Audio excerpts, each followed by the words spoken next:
So I'm getting ready to do my first upgrade to my 2023 TRX. I got some step rails that I'm about to put on it.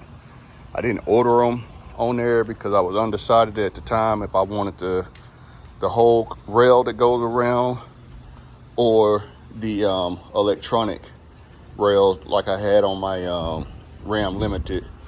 But I did some reviews.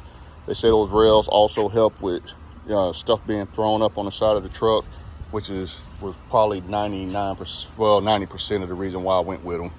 So I'm about to try to get those put on here, and I'll make a video when I get done. Since there's already videos of them already out there, I'm not going to do a how-to video unless I run into something that I hadn't seen in the video. But it looks like it's a pretty simple process. So anyway, I'm gonna go ahead and get this knocked out real quick. So I got them on, pretty easy process, pretty explanatory.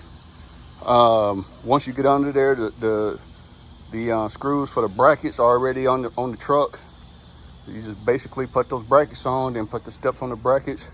And just like the instructions, don't tighten anything down till you get it all put together on there.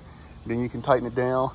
The only thing I would recommend is walk over to the other side.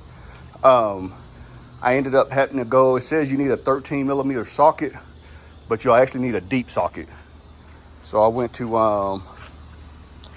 AutoZone, got me a deep socket, and then and I also put some Loctite on the bolts that connect to the brackets.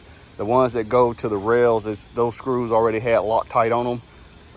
So I went ahead and put some Loctite on the bolts up top. But very happy with it. Simple, pretty simple thing.